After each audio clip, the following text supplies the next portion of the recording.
Okay, so let's officially get started with Java EE. And I know we've started this lecture a couple of lectures ago and we still haven't finished it yet. I'm reminded that slide number 62 is where I stopped, so I'm going to pick it up right there. Let's see. Today's topic on the menu for today is Model View Controller. Here it is, Model View Controller. What is it? Well, actually I talked about it in my iPhone class, but the same concept applies. It's a design pattern that's used that follows through with the entire J2EE, or J whatever we're up to, EE, servlets running on servers, running on web tiers, running on all of the stuff that I've been telling you for the last couple weeks in the lectures. This lecture sort of puts it all together and shows you how the pieces themselves sort of work from a design pattern perspective. And I'm going to refer to this model as the Model View Controller. It's one of the oldest design patterns out there. So if you sometimes you'll hit this in an interviewing question, sometimes you'll hit this just, somebody will mention it. And, people make a big thing out of it, but it's really nothing. It's separating out the logic of the program into three components. The data component of it, the view, which the model is the data model that's being represented. That's where the M stands for, is the data, the persistent storage. It's the database, it's the text files, it's all the little pieces and components. The view is the user interface. It's our access to the data, and it's controlled by the controller, which is the third part, the C. So V stands for view, C stands for controller, and the controller part of it is just the controlled access through the view. So we have controller classes normally. So if you think about this in an application development kind of environment, especially if you apply it towards iPhone or any type of application development using any programming language, you can separate out the logic of the program into these three components because everyone's got a user interface. It's the view. The control of the interface is from a modern day programming perspective. It's more the event-driven behavior. It's the action listeners. It's the controller classes that are performing all of the functionality that's behind the interface. And then it's the data, if you think about it. And mostly 99.9% of all data out there is stored in databases. So most of the designs of every application on the market follows a model view controller pattern, whether you're actually thinking about it or not.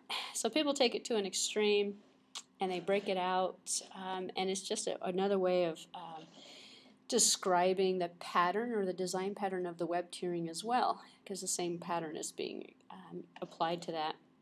So here's an online store that may require an HTML front end for web customers, a WML format for wireless. Well, I don't know, we don't really think about that anymore, but we have wireless interfaces now to kind of strip out the HTML, make it look better on a wireless front end. And then the Java, the JFC, if you want to use a swing class as an example for the interface, for the GUI components, for the administrator, XML base for suppliers. And this is kind of the big picture here where we've got the view, administrator's view, suppliers, B2B kind of agent view, wireless customer view from a wireless interface or a mobile device interface, customer like from a web browser view. And then we have the controller for the view. So it's the swing view here in terms of the WML and the technologies that are being applied. Some of this technology, in fact, this is kind of an old kind of example, but and then the enterprise information system, which is the back-end data storage or component, the model essentially, which is coming into the enterprise data. So here's sort of like how the system all works together in terms of the component interexchanges. So in terms of the design pattern, what we have are state changes that are passing in between, along with user gestures, maybe some view selections from the controller. So the model part of it is the encapsulated application state. And this is applied, what I gave you a few minutes ago, was applied towards application development in terms of that design pattern. Well, if you take and apply it to Java in the enterprise environment with servlets and servers and the entire enterprise application environment platform, the model would be characterized by the application states, also responding to state queries, to databases, exposure of the application functionality, and then notifying views of different changes in terms of state changes. And then the controller part is defining the behavior, mapping the user's activities with the model updates, and then selecting the views for response for which view should be shown for each user response if they go into the update versus the submit or whatever options. And one for each one of the functionalities in terms of its controller. Each functionality, each component has its own controller associated with it in this model. And then the view itself is just nothing more than the user interface. It renders the model's visual appearance and requests updates from the modules. Sends user gestures to the controller. Gestures could be button presses, could be hand control, could be any type of gesture that is created. And then it allows the controller to select the different views that are going to be selected. So the view communicates with the controller, and the controller communicates back and forth by this is more characterized by a traditional event-driven type of behavior. The model is more state-driven, not necessarily user interface driven, but state-driven. And both the controller and the view work with the model in terms of how the components work together. And this solid arrow is supposed to be indicating a method invocation. So the controller would invocate a method, make an instance of a method, or call an instance of a method. Call an instance of an object, a method of an instance of an object out here. Or they would, invoke a method here, or, obviously information can be sent out without using methods, just feedback. Behavioral patterns or activities can be captured back and forth. So separating out the business logic from the presentation level, which is where all of these pieces come together, and the reason why for mentoring the model view controller is to kind of put it in perspective in terms of how you're tiering out the logic. So minimizing the impact of change. So the reason why we're doing this is to optimize the design, minimize the impact of change, so the business rules can be changed in their own layer with little or no modification to the presentation layer. So the user always looks at the same screen, well, unless you modify it, unless you update it, but it's always the same interface, so the view never changes. But the logic behind the view changes all the time, changes every day, but the user would never know. So increases maintainability. Business logic expressed in separate components, accessed referentially, can be modified in one place in the source code, not all over the place, so it's easier to maintain. Produces behavior changes anywhere where the component is actually being used, which is sort of one of the features of reusability in object orientation. Change it one place, use it everywhere you want. Provides the client independent and code reuse. So client independence means the client can be a mobile user, can be a website user, all going into their different client views coming into the same application. So you don't have a different application built for each one of the different components or each one of the user perspectives, I should say, or views. And then separate developer.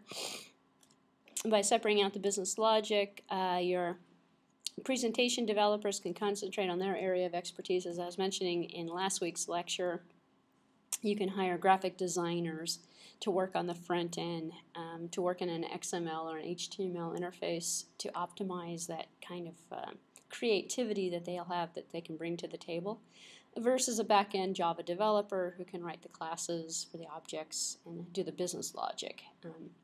Essentially, let the people do what they're good at, essentially. So application complexity versus robustness. As we work through, we see, and not to put down HTML pages, but it's really easy to write an HTML page. It doesn't take as much technical skill as you'd possibly imagine.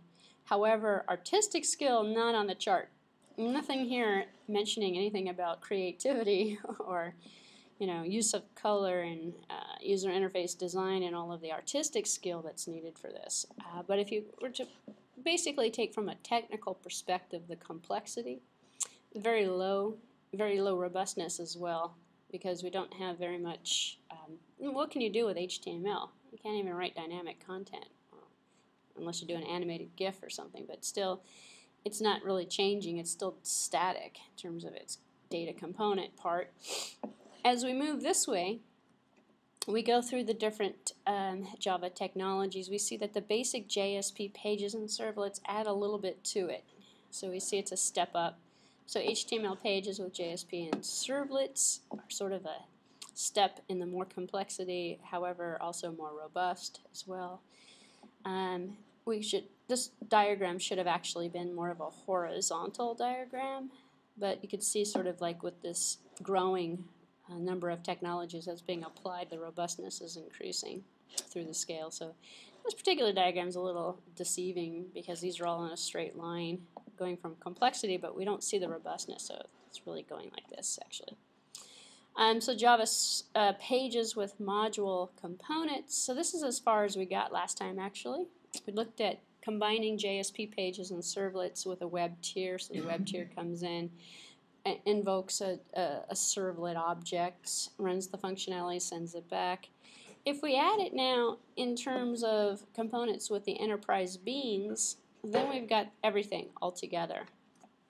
So to assemble these pieces to give you the most robust, yet probably the most complex type of configuration for this, we would take HTML pages as the outset, as the basic user interface, add JSP for the dynamic functionality, connect it with servlets, and then create Java Bean components, custom tags, templates, and then enterprise beans. And the enterprise beans are beans that aren't being run by the web tier. They're being run on the application server, or they're being run on the persistent data server that is connecting to enterprise applications and enterprise resources. So here we have our model number 2 recommendation. If we were to take and apply a model view controller architecture to these technologies and assemble them in a model view controller type of fashion, we see the view out here, the web browser, making a request to the controller, and the controller's in here. The model itself, in terms of the data persistency, is the database that's maybe on an enterprise server. We have the abstraction of the application server that communicates with the enterprise server. And then we instantiate Java Beans, and the Java Beans themselves do the connectivity. So this is sort of a recap of what we looked at last time in terms of putting the pieces together. So we have a request and response that comes back. The request is made to the controller, which is going to be our servlet. Now our servlets are going to be, and these are all Java programs that are written and that are all located in different areas. We select the view, and here's where the view comes into place. The controller selects the view. The view is the JSP part of the component. The JSP part of the component invokes the Java Bean, creates an instance of it if it doesn't exist, calls an instance that does exist, runs a method on the Java Bean. The Java Bean is responsible for the database, for this connectivity here. We can have, I want to say, as many Java Beans as you want that all go to different resources. As an example, let's say this is an Oracle database out here. We could put a SQL, MySQL, database out there, any other type of database we want out there, and have different Java Bean objects that are enterprise beans that are connecting to those databases. And it makes the abstraction a little bit easier. You just call the bean that invokes, that works with the database that you're interested in using. So in terms of this model 2, we're just calling this model number 2 versus this is model. And we saw model number 1 here. This is this is from the last lecture I gave you last week, where we have the browser going to the JSP page, going to the enterprise bean. If we were to increase that a little bit, we would be looking at that in terms of separating out. And then what we're doing here is applying the tiering concept to it. So we have the application tier, we have the persistent tier that's applied to it. And then some highlights of this particular model. It integrates the use of both the servlets and the JSP pages, as we've seen. And this mode, the JSP pages are used as the presentation layer, and the servlets are for processing. So we've got the presentation here. The servlets are processing in terms of the controller. And the servlets act as the controller, responsible for processing the request and creating any beans needed for the JSP pages. And then the controller is also responsible for deciding which page it's going to forward, so which page it's going to use in terms of the abstraction. And then the pages themselves retrieve objects created on a servlet and extracts dynamic content for insertion into the template. So how does the JSP actually work in terms of the technology? And we've kind of seen this from a higher level perspective in the previous lecture. What I want to do is kind of give you the implementation details without actually writing the source code for you, but telling you the logic behind it. The source code is all written in Java. It's something that you probably could do on your own just by, bringing up a text editor and writing the .jsp page. So it's basically a web page with traditional HTML in it and then bits of Java code, not JavaScript. Not to be confused with JavaScript. JavaScript is for client-side scripting that's read by the web browser. JSP is server-side scripting read by the web server. So two different concepts. I asked this as a multiple choice question, and someone said, people got, on the final, whatever, a couple of years ago when I taught this class, and a lot of people missed it. And I was like, nah, JavaScript and JSP are two separate technologies completely. There's no relationship between the two of them. Actually, there's really no relationship between JavaScript and Java either, outside of the naming. Alright, so the file extension of the JSP page is the .jsp. They're recognized by the server. So you put that file extension on there so the server engine knows it's JSP. It gets read by the server and it gets interpreted. So essentially this is the same as putting PHP on the end of it, or PL on the end of it, or any other scripting language extension.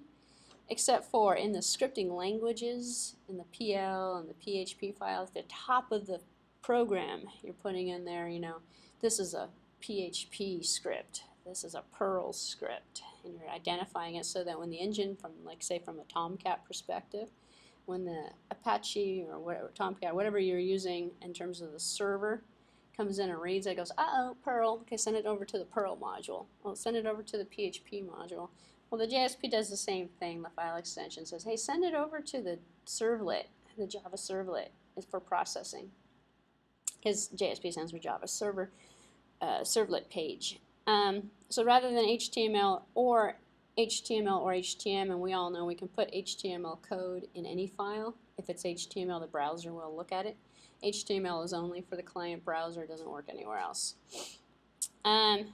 So this tells the browser, tells the server that the page requires special handling that will be accomplished by the server with this extension or with a plugin. When you install the servlet technology in the server, it installs the plugin or the engine that reads this. It's the interpreter for JSP. When JSP page is called, it will be compiled. So by a JSP engine into the Java Servlet. Interesting. We have Java source code that goes into the JSP page and not JavaScript. When it goes over, instead of it running like a scripting language, it's not really a scripting language. It's a compiled language. It's Java. So JSP is how you're getting the Java source code into the client side to get the information, to gather the content from the HTML, whatever the user's putting in there, maybe let's call this a login script as an example. The source code goes over to the server, gets compiled in real time, dynamically, with the data that the user has given the page, and it creates a Java.class file out of that. It's compiled code that runs in the Java runtime environment over there on the server. Why do you want to do that? Why not just put and create, and you can create what's called a servlet and stick it on the server. Well, logically, a servlet that's compiled on the server isn't really like, it's already pre-compiled when the server starts up. It's ready to go. It's not taking into consideration anything the user is offering up. So from a view perspective, if you want to grab a user's names, passwords, telephone numbers, information, search information, and you want to delay the late compilation of that, which causes dynamic compilation instead of static compilation, then you create it in a JSP interface. The JSP, all the user information along with the Java source code goes over to the servlet, gets compiled, turns into the servlet object, and is equivalent to those other servlet objects that are already over there, but those pre-existed when you brought the server up. And those are static, they're not dynamic. So JSP allows you to get dynamic content from the user through the HTML interface from the client's browser, take that information and process it. So it's delaying the process, creating a more dynamic Java servlet versus a static Java servlet. Obviously, if you have a connection to a database, you want to run it through a servlet object, probably going to run it through a bean, but if you run it through a servlet object, it's precompiled. There's absolutely no reason. Are you going to run a calculation, a formula or something? There's no reason to run it through JSP. So JSP is the only, it's just another alternative you have to capturing that data. So at this point, servlet is handled by the servlet engine. It's compiled into a Java servlet, handled by the servlet. The engine itself loads the servlet class using the class loader, which is the same as what we've seen in other Java environments. Executes it, creates HTML to be sent back to the browser. So the servlet creates the HTML, just like CGI actually, using Perl through CGI. You're sending HTML code back because the browser only understands HTML code. Servlet creates any necessary objects, writes any objects as a string to any output stream to the browser. Next time the page is requested, the JSP engine executes already loaded servlet unless the JSP page has changed. If it has changed, then it has to recompile it. If it hasn't changed, it's already loaded. Reuse, why load it again kind of concept. Which in case automatically recompiles the server, executes it if it needs to be recompiled. Otherwise, it just executes the one that's already there. So if you've got a script that's running in a JSP fashion, the customer has already used it, it's already compiled, nothing has changed, there's no reason to recompile it. It's just call the existing object that's already created. It's already being used. So it has that efficiency built into it rather than every time the user does something, it's going to be recompiled over and over again, which is what you get in CGI. So you don't have that actual problem. So how does JSP work in terms of this? With this, let's see if I can zoom in a little bit. There we go. That says enter links request form. Okay, this is a page. Let's just call it an HTML form, and the form comes into the web. Is part of the web server. The user connects to the web server in their browser, brings up this form, fills it out. And then we have our server extension. This is on the server side. Over here, this is the client side. And the server would call the server extension, the JSP, that would go over here and say, well, this is a JSP page. Okay, so it goes up to the JSP engine. Let's compile the object. Okay, put it back in. So now we have the servlet engine that has the compiled code in it that goes back to the server extension. This is all managed through the Java middleware, essentially, when you configure this. And then the server extension goes back to the web server sends a response to the client. There's a response here, just says, here's your order. Pretend this is just a request form, and here's what you requested. Here's a result sent back. Seems like a lot of different transitional states. However, it's very efficient, because the JSP engine is only handling the JSP portion of it, servlet engine and only handling. And the servlet engine might have multiple different JSP pages on it. You can run all of your logic through the same type of configuration. And this is the sort of the abstract view of what's happening behind the scenes. And this might be on a different computer. This might be on a different computer. These guys might be on a different computer, or it might all be on the same server. So there's a little bit of scalability you can do with that. Also, let's say, for example, you have a heavy-duty front end, tons of simultaneously connected clients. Well, you're probably going to have multiple web servers, and all the web servers are going to go into the extension, server extension, or maybe you'll have 2 or 3, but maybe not as many web servers. So you can sort of scale out the different components. So the servlet's job: read explicit data from the client. That's the form data. This is the servlet that's doing this. Read the implicit data from the client, request headers, anything that came through along with the form information. Generate the results. Send the explicit data back to the client via HTML. Send the implicit data to the client, status codes, headers, any type of data that should be sent back with it. And here's kind of the here's kind of the, the more, I don't know, feature-rich sort of example of it, where we have the client who's connecting to the web server. The web server, the application on the web server is the one that's connecting to the database through JDBC, through legacy applications, GNI, RMI, running this way. In fact, this is what you're doing. And this connectivity, by the way, because usually people ask, well, how does all this stuff get put together? This is your server, your Apache server. May also be running on Apache, may be running on a different Glassfish, might be running on something. These are your server technologies, separate components for the networking part. You're putting the pieces of this on the components in the servers that you're creating, whether it be a servlet that's created inside of the server. It's all configured on the networking hardware that's already in existence, or maybe it's something that you're also configuring. That's when you've discovered, oh, if I want to work with this EE environment, I have to know something about telecommunications and networking. Yeah.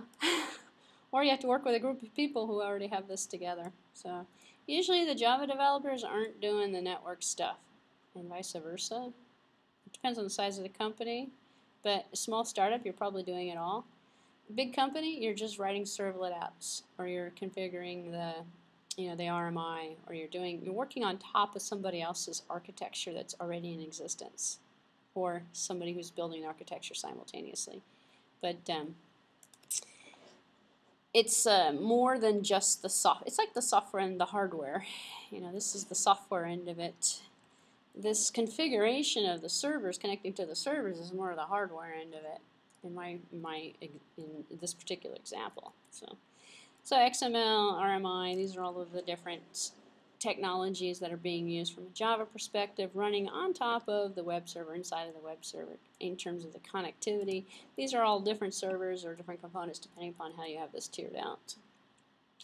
So the need for a JSP with servlets, it's easy to read form data, as I mentioned before. Get the form data, take it over, compile it on the server, read HTTP requests. Why do you want to do that? Well, see, if you read the form data and use a JSP engine, you're not sending the form data over unencrypted lines. You can do all of this stuff because most students at this point go, well, I can write a form in HTML and I can have a submit button and it can send it over to the database and log in and update the database. Not very secure, not very scalable. Each one of those requests that are coming through on the submit button, if you have 1,000 of them, web server is probably going to go down at that point. Not very efficient, not very safe. You're sending it all on an HTTP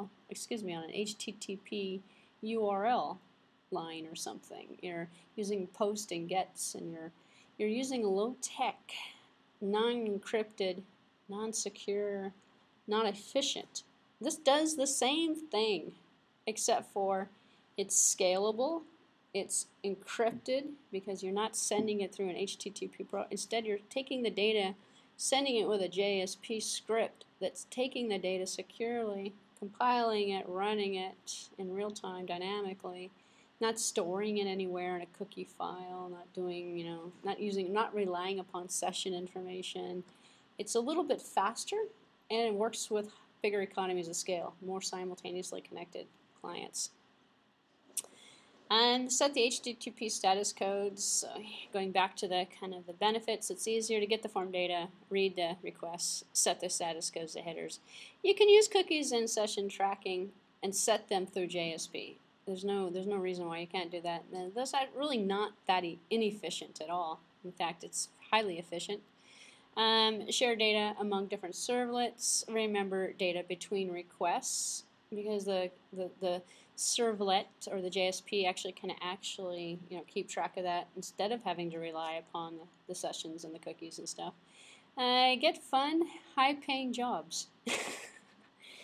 Nobody takes the time to learn any of this stuff, so there's a lot of jobs, and they're usually high-paying because it takes a pretty in-depth knowledge of telecommunications, networking, Java, enterprise concepts, tiering, and usually you have to make a lot of decisions in terms of how you're going to, configure out the functionality and the behavior to make it optimal. and you're getting paid for your expertise in terms of having to be able to figure out how to tier everything and make everything work efficiently. But it sure is a pain to do everything. Use those print line statements to generate HTML code, maintain that HTML code, do a bunch of other stuff. So here's the framework as an example. What do we got? Use regular HTML. This is a .jsp file example, because I haven't shown you one yet, where we have marked the servlet code with special tags down here on the bottom. Request get parameter type. Oh, actually, this is going to be on the second page. I believe this continues. Oh, no, it doesn't. Okay. Well, it's not. Oh, here we go. JSP style CSS is going to be the style sheet that's going to be used for it. This is going to be an order confirmation. Oh, this is the feedback that's going back to the user with the P. This is an example. This is not the JSP file. This is the request results. So the form was sent to the server. The server created the results, used print line statements here to essentially produce this. This is the HTML code that's going back to the server. This is the pain. This is the pain part, because this is a lot of manual, tedious effort to create an HTML page versus program output. And this is what you'll actually have to do in the assignment that you're doing for JSP. It's not that bad. You're just doing a yes, you logged in, no, you didn't log in type Actually, no, I think you're sending a form back, or table, and I think I give you the table to actually send back. And I give you the HTML code already for it. So what you would be doing then is creating this with print line statements, so it printed it out from Java to an HTML compatible browser. The entire JSP page gets translated at the server at once. Servlet is actually getting invoked for each one of the requests. This is being sent back. So order confirmation, thank you for ordering. Get the parameter for the title, whatever it was. So advantages of using the server competing technologies versus ASP or Cold Fusion, because everyone who looks at JSP also looks at ASP, the Microsoft equivalent to this. Well, if you're going to go ASP, you're going to be stuck on Microsoft servers. It doesn't get supported on every server out there, just Microsoft. That's number one, and .NET, number two. Number three, it's a different language. So if you're a Java developer, you're not going to use ASP, because you're going to be learning, it's more of a Visual Basic type interface versus a Java interface. Here, everything's written in Java, so better language and dynamic part. So Java versus JSP versus ASP, claiming that, once you know the language, you're already there. Portable and multiple servers and operating systems, that's a given, so because it's Java. Versus PHP, which is another scripting language that also runs on the server, doesn't integrate in with a servlet environment, never gets compiled, it's pre-compiled. So that's what one of the P's stands for. So better language support for the dynamic part, because you can actually get the data from the user, compile it with the user's data, which you can do sort of with the PHP, but you're mostly sending back and forth parameter data with PHP. Better tool support, yeah. There aren't too many GUI tools to create PHP pages in. In fact, can't really think, well, there's a couple of them, but not too much of a variety in terms of the GUI support. There's a ton of tools, NetBeans and stuff like that to be used. Actually, if you want the best tool set, ASP, you go into visualstudio.net and you say ASP, and it looks like, a drag and drop, just like Visual Basic is actually, put stuff on a canvas. It's the best tool set interface. However, you're kind of limited. There are some tool interfaces for JSP that do the same as ASP. But you can also hard code it in Notepad or whatever. When I say hard code, I mean just no GUI interface to it, just type the sentences for the source code. It's kind of like how people create Java. You can use Eclipse, NetBeans, and one of those GUI IDE graphic editors for it, or you can use text editors.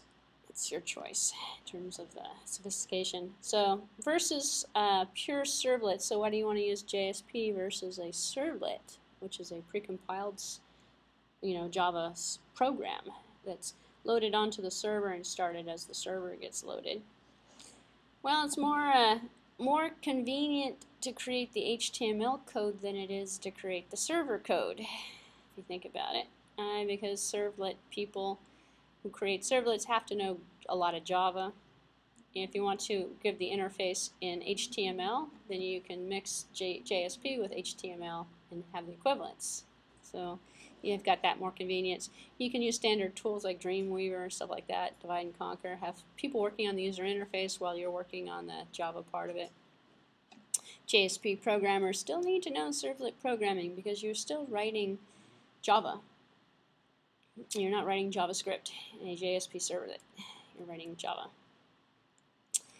So versus client-side JavaScript in our browser, capabilities mostly do not overlap with JSP, but you can control the server, not the client.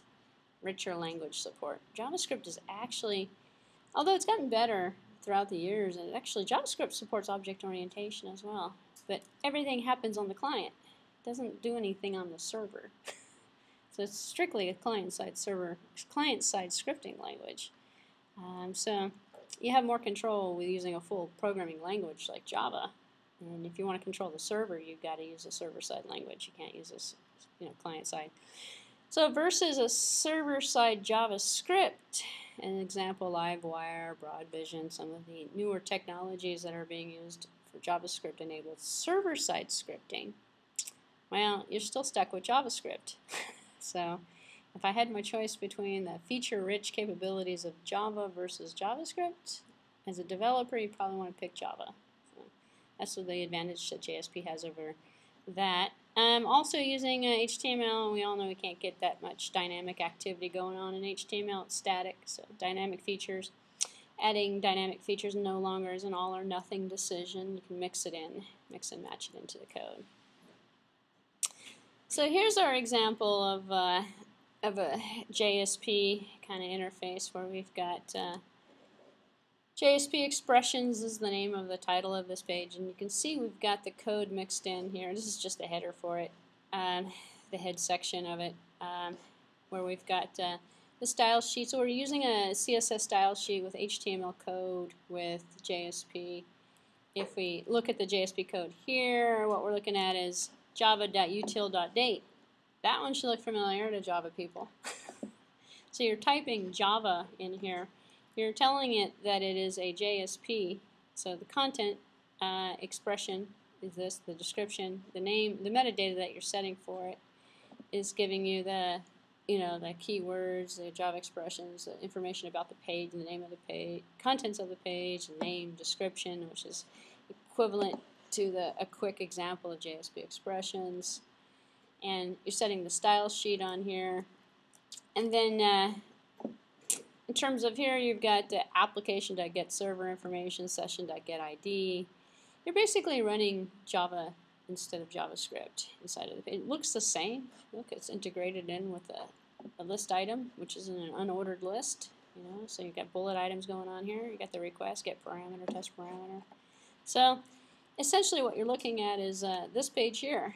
This is what gets created, and you can kind of see here you're running expressions.jsp. Expressions.jsp is giving you the current time. This current time, and I'll just go through the first line here, is from here, new Java util date, where you could create an object, if you wanted to, a date object and put the date, but this is just a nameless object that you're creating with new, and it's kind of a shortcut in terms of the Java source code writing. But here's your expressions that are coming out here, and this is coming out by writing Java code, and the Java code is being executed because it is in a JSP file. The JSP file is loaded on the server. The server is interpreting this Java code and running it for you. Without a server connection, this Java code is not going to run for you. It's not going to produce anything for you. Most common misunderstanding, forgetting that JSP is a server-side technology. It's a very common question. I can't do such and such with HTML. Will JSP let me do it? No. It's not going to take care of HTML stuff for you. Not going to do anything. You still need HTML stuff. If you're doing it on the client, you have to have the client capability, maybe JavaScript. So there's no reason why you can't put JavaScript in here either. However, if you might notice as well, is we didn't actually put in using a scripting language. We've got the document type as HTML. This is just a standard header for W3C's, just the format to make it XHTML compatible actually. But HTML 4.0 and English, we've got our normal headers here. We've got our title. We got this metadata that we're setting in here. But nowhere in here did we say we were using. And we got the style sheet that we're setting, and this is type style sheet, CSS. But nowhere in here do we say we're using JavaScript. We're just using Java. So we could add JavaScript to this and add it so that the browser picks it up. And when you use JavaScript and you tell the HTML page that you're using and you're setting the type to JavaScript, it's telling the browser, when you read this page, browser, execute this JavaScript. Because we have this JSP extension on here, the code's going to run on the server because it's going to recognize, and the page is actually going to be loaded on the server, so it's going to actually run it from the server. But yeah, no, you can mix in other. In fact, you can mix in anything you want with this. You can mix in other scripting languages outside of JavaScript. So why doesn't this question make sense? JSP runs entirely on the server, so that's why you can't do anything on the browser computer with it. It doesn't change content the client browser can handle. It's not going to create dynamic content for you. Other scripting languages will, but JSP is not going to create dynamic client content where you can create a game. You can't create a game, let's say, that's going to run in the client's browser like you can, like a tic-tac-toe game. You can create it very easily in JavaScript. And that's just not such the case with the JSP. It's not really intended for that. So it's not going to do a calculator program for you or anything like that. However, you can combine it with server technology, so it sends the information to the server calculates it, sends the HTML code back to the client. But you have to have that client-server interface. Another similar question, how do I put a normal applet in a JSP page? The answer is send it the applet tab, just like you would normally do it without JSP. So, how do I put an image? Same way, image tag. How do I use JavaScript, Adobe, Shockwave, etc.? Send it the appropriate HTML tag. It's HTML. So anything HTML supports, JSP supports in terms of integration. Second most commonly misunderstood concept is the translation request time confusion. What happens at page translation time? The JSP constructs get translated into server code. When the page gets translated, it gets translated on the server, which is why you don't have any dynamic content that can be created on the client. The server translates everything, compiles everything. It's not compilable code from a client perspective. So you have that, time. It's not significant, but you have that location or locality of where the code is actually being run from. What happens at the request? The server code gets executed. There's no interpretation of JSP that occurs at the request time. So the original JSP page is totally ignored at the request time. Only the servlet that resulted from it is being used. So if the page doesn't change, the results are the same. So if the JSP is the same, it's the same. You have the economies of scale. Once it's loaded, it's compiled, it gets used over and over and over again. It's actually a little bit quicker. There's no separate compilation for each execution that's going on. When does the page translation occur? Typically the first time the JSP page is accessed, after it is modified. So this should never happen to a real user. Developers should test all the JSP pages they install. Once it's up, there's no compilation. It gets compilated the first time it gets executed, and then it's live. It runs all the time. So page translation does not occur for each one of the requests. Makes it efficient. Efficient over other server scripting languages, because there's any other scripting language out there on the market. PHP, Burrow, something has to happen. Some execution occurs.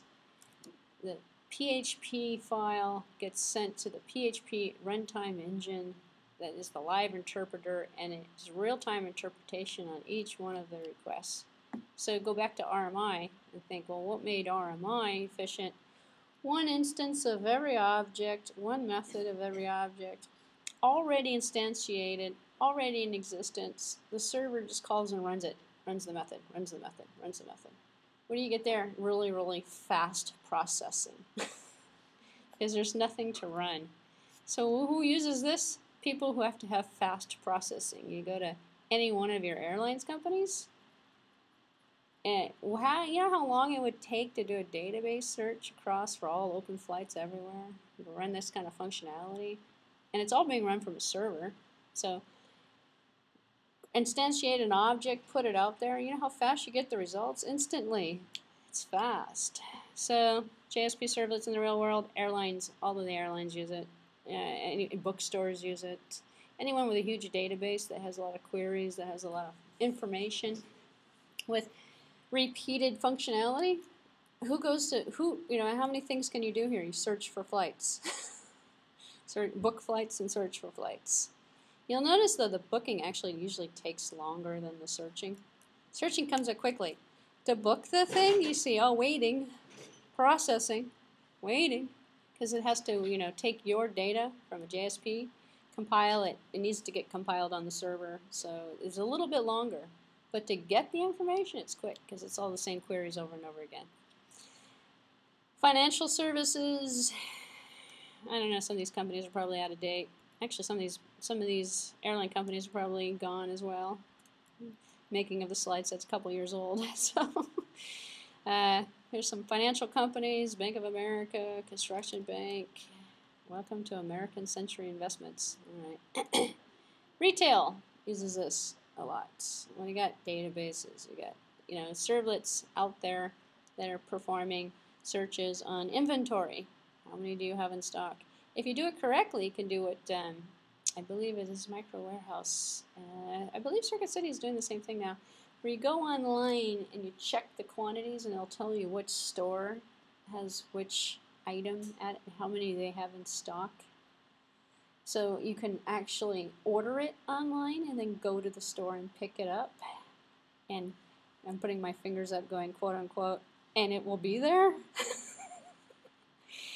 I don't know how many people have gone to Fry's and looked for something. After I've done this before personally, got online and went, oh yeah, look, the store over here has got 5 of them in stock. You go in and, we don't have any of these in stock. What are you talking about? Well, the online. They told me that you had 5. Well, it is actually synced with their database. And then when they go to the database, they go, oh yeah, look, there's 5 of them in there. But there's no 5 of them in the store. Because they got stolen, misplaced, the inventory's not up to date, the POS system's not synced correctly with the inventory system. 5 of them just sold 10 minutes ago, it wasn't updated. So then you've got all of the synchronization issues and lack of updating of databases and all sorts of different little problems that come into place with that. But in the best of all worlds, and this isn't that out of date, Coles is on here. This isn't too bad then. In the best of all worlds, if your inventory is running on the same system that your web system is connecting to, the application that's holding your inventory, it should be the same online as it is in the store, theoretically. And you should be able to create all sorts of different applications that allow users to order products online and come into the store and pick them up. Because, a lot of people actually are doing this now. Why pay for shipment when you just don't want to figure out, well, what store has it?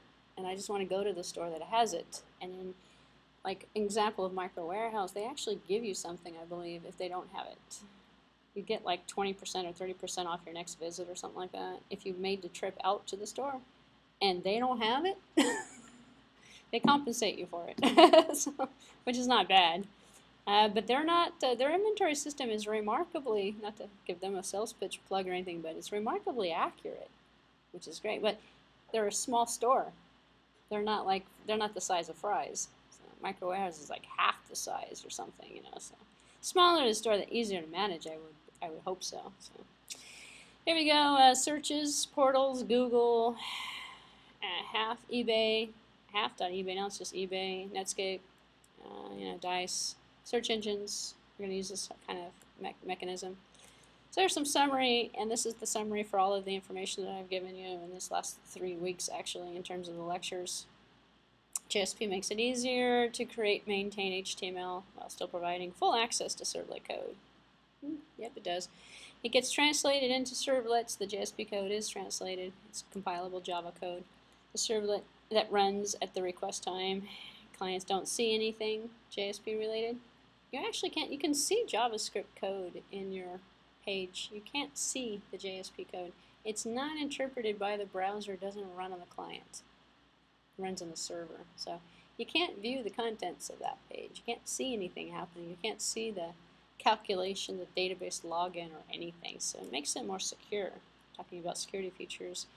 Still need to understand servlets, however, because you're still writing servlet code. You're just writing it on the front end instead of on the back end. So understanding how JSP works, really works. Servlet code called from JSP. JSP code can call other servlet code as well. It doesn't have to be its own self in its own world. It actually can call other JSP code and beans and all sorts of different components. And knowing when the servlets are better than JSP is actually kind of an interesting concept as well. Knowing how to divide out the functionality in general is sort of a challenge. Mixing servlets and JSP. Just because you're using JSP doesn't necessarily mean you're not using a servlet. Servlet is just a JSP page that's pre-compiled. It's code that's written that performs a functionality, does a mortgage calculation, does a database query, does something. They're called servlets because they're small, they're single functioning control components, something that's going to log into a database, something that's going to do some functionality that's specific towards that servlet behavior. If you already know what it is, compile it, put it in there. When you load up the server, it makes an instance of that particular object. It's already ready to be served up. It's already available, which means there's faster processing than JSP, because JSP's got to go and get processed if it's not processed yet on the first time that it runs. And then if it has been processed, it runs at the same speed. So other technologies using similar approaches but aren't as portable and don't let you use Java for the real code. So the biggest advantage here is the Java. Once you learn Java, you can be able to use it for creating all of your components. Every single component, the Java bean, the servlet code, the JSP, all the different pieces of this puzzle are all written in Java. And so here's some resources. This is going to be old, but it'll take you to a more modern, up-to-date link. I've actually tried these links. They work. There's a lot of free code, free books out there, actually, and a lot of resources that are available for these technologies. So we got choices. I can go ahead and start in with the next lecture, or I can let you out a little early. It's your choice. The next lecture, let's preview it. Let's see what you got to look forward to, maybe. Oops, not this one. Let's see, not this one. Let's see. That's lecture 8. This is the next one. I believe I had it opened already, but